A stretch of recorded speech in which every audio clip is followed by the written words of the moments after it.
શું નામ છે તમારું? મારું નામ રાવમાં મુસ્તાક ઇસ્માઇલભાઈ છે. આશરે હું 20 વર્ષથી રેસકોર્સ ગ્રાઉન્ડમાં આ જ જગ્યા ઉપર મારી રાઇડ ચલાવું છું અને આ રાઇડમાં એવી ધ્યાન રાખી છે કોઈ પણ અનબનાવ બને નહીં. છતાં અમને આ લોકો વારંવાર હેરાન કરે છે. વાયરિંગ નથી, ઓલું નથી. અને અમારા રાજકોટ લોકમેળામાં 60 પ્લોટ હતા. 60 વાળા અત્યારે 15 પ્લોટ 12 પ્લોટે લઈ આવ્યા છે. 10x10ના 12x12ના એમ જેટલું ને કે કેટેગરીમાં 2 વિભાગમાં અમારા પ્લોટ હતા. હવે આ લોકો 15 પ્લોટ લઈ આવ્યા છે. અમારે 15 પ્લોટમાં શું કરવું? 15 પ્લોટમાં 7 થી 8 લાખ પબ્લિક આવતી હોય, એમાં 1 લાખ છોકરા આવતા હોય મનોરંજન પૂરું વાળા. 15 રાઇડ એમાં પૂરું કરી શકીએ? 15 રાઇડ પૂરું એટલું રાખતા એટલા બાળકો એમાં કેવી રીતે અમારે શું 1 મિનિટમાં બેસાડી ઉતારી દેવા? અમે એ માંગણી રાખીએ છીએ કે અમને જગ્યા ફાળવી વધારે આપે, અમારો રોજગાર ચાલુ રહે અને અમે SOPના નિયમ અનુસાર જેમાં જે નાની નાની રાઇડ હોતી એ લગાડતી. અમારે એવી ઇન્સ્ટ્રુમેન્ટ અમારી પાસે નથી. અમારે નાના નાના જગડોળ છે, અમે નાના નાના ધંધાવાળા છીએ. અમારું રોજનું લઈને રોજ ખાઈએ છીએ. અમારી એવી માંગણી છે કે કલેક્ટરશ્રી અમારું ધ્યાન દોરે. અમારા સાથે અમારા બધા ભાઈઓ છે, અમારા બધાનું રોજીરોટી ચાલુ રહે એ અમારી માંગણી છે. કેવડો આર્થિક ફટકો બનાવી? આર્થિક ફટકો સમજો ને કે અમારે બસ કાલથી નવરાત બેસવાનો વારો છે. આર્થિક ફટકો એટલે અમારે આજનું કમાવાનું ને આજે જ ખાવાનું છે. અમારી પાસે કોઈ બેંક બેલેન્સ કે ઇન્કમ એવી નથી પડી રહેતી કે અમે એ વસ્તુ અમે ઊભી રાખી શકીએ કે 2-5 દિવસ અમે કે ચાલો પડ્યા તો ખાઈ લે. અમારે આજનું ધંધો કરીને કાલ ખાવાનું છે. અમારે તમારા ધ્યાનમાં કોઈ વૈકલ્પિક જગ્યા હોય? અમારા ધ્યાનમાં વૈકલ્પિક બાજુનો ચબુતરો ગ્રાઉન્ડ ખાલી છે, ત્યાં સમાવેશ થઈ જાય છે 30-40 રાઇડની. ત્યાં અમને ફાળવી આપે અથવા અમને આમાં અત્યારે 10 દિવસ ટૂંકા કરાવી દઈએ કે લોકમેળો ચાલુ થવાની વાર છે. 10 દિવસ અમારા ટૂંકા થઈ જાય. અમે લોકમેળાની અમે પહેલેથી જ અમે લોકમેળાના ચાહક છીએ. અમે પહેલેથી જ અમે ધંધા રોજગાર અને નાના નાના ધંધાવાળા પથાણાવાળા અમે એક નથી. એમાં 100 રેકડીવાળા છે, 100 રાઈડુવાળા છે. રોજ શનિ રવિ આવી પથેણાવાળા બેસીને ધંધો કરે છે. આ બધાનું આમાં હાલતું હોય. સામાન્ય દિવસો અને લોકમેળામાં કેટલો તફાવત થઈ જાય છે જેથી વધારે? સામાન્ય દિવસોમાં અને લોકમેળામાં તફાવત જમીન આસમાન હોય છે. લોકમેળો એ અમારા બાલ બચ્ચાનું સ્કૂલનું બધું ખર્ચો, અમારા ઘરનો ખર્ચો, આવું બધું અમારું એક જે સાઈડનો ખર્ચો એ લોકમેળો અમારો કાઢી આપે છે. 5 દિવસથી બાળકો મનોરંજન કરે. અમે એવું નથી કે પૈસા ભરીએ છીએ, એવું નથી કે અમે એમને મફત ધંધો કરીએ છીએ. પૈસા ભરતા હેરાનગતિ, વાયરિંગ ફોલ્ટ છે, ઓલું ફોલ્ટ છે. અમારી પાસે રોબોટ છે, એ ફાયરના બાટલા છે.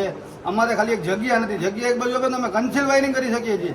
એવું નથી કે અમારે જેમ આવે એમ હલાવવું છે. અમારે સારું એવું કરીને અને બાળકોને મનોરંજન પૂરું પાડવું છે. અમારે રોજીરોટી ચલાવી છે.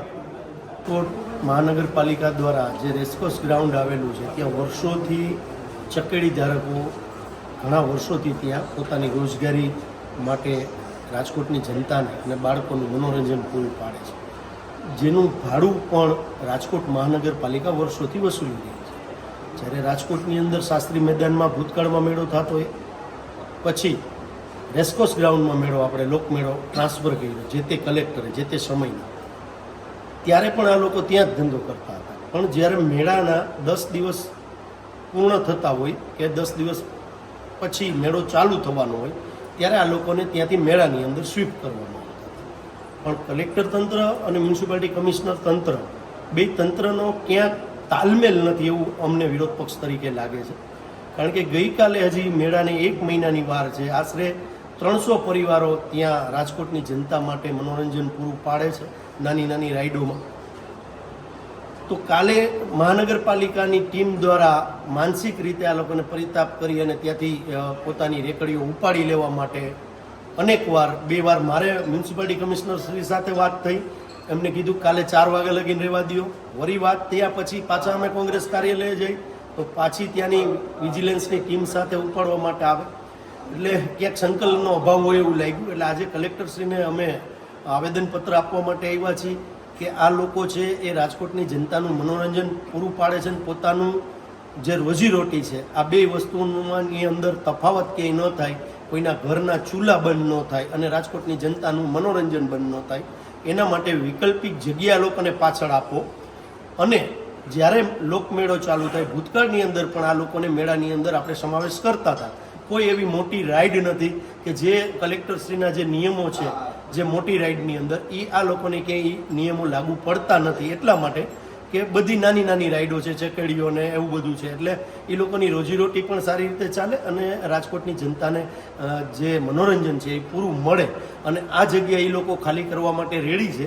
તો અન્યથા એમને જે 20 દિવસ વધે છે હજી લોકમેળાના, તો 20 દિવસ એમનો ધંધો ચાલુ રહે, તો પાછળની જગ્યા જે રેસકોર્સ ગ્રાઉન્ડમાં ખાલી છે એ એમને મળે તો એમનો રોજગાર પણ ચાલુ રહે અને રાજકોટના બાળકો હસી ખુશીથી ત્યાં ગેમનો ઉપયોગ કરી શકે. બરોબર છે. પણ આપના માધ્યમથી હું કહેવા માગું છું મ્યુનિસિપાલિટી કમિશનરશ્રીને કે રાજકોટની અંદર જ્યાં ગેમ ઝોન ન બની શકે, કે કાલાવડ રોડ ઉપર ચોથી જાગીર મીડિયાએ પણ એ ચલાવ્યું હોય, વિરોધ પક્ષ તરીકે કોંગ્રેસે પણ એનો વિરોધ કર્યો હોય કે પુલની નીચે તમે ગેમ ઝોન બનાવો છો, બે સાઈડ રોડ છે, દુકાનો છે, એક સાઈડ આત્મીય યુનિવર્સિટી છે, એકવાર સામેની સાઈડ પરિમલ સ્કૂલ છે, તો ત્યાં એક્સિડન્ટ થવાના ચાન્સ છે. તો ત્યારે સ્ટેન્ડિંગ કમિટીના ચેરમેન જયમીનભાઈ ઠાકર એમ કહે છે કે અહીંયા કોઈ પણ જાતનું એક્સિડન્ટ નહીં થાય.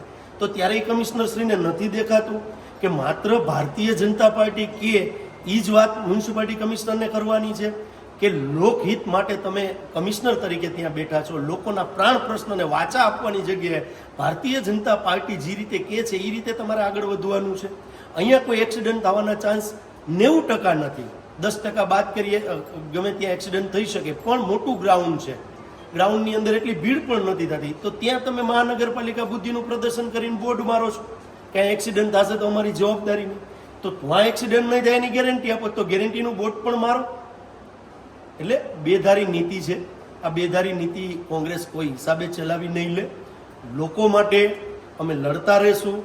લોકો માટે અમારે જેલમાં પણ જવું હોય તો જેલમાં પણ અમે જાશું. લોકોના પ્રાણ પ્રશ્ન માટે કોંગ્રેસ અડીખમ છે અને અડીખમ રહેશે.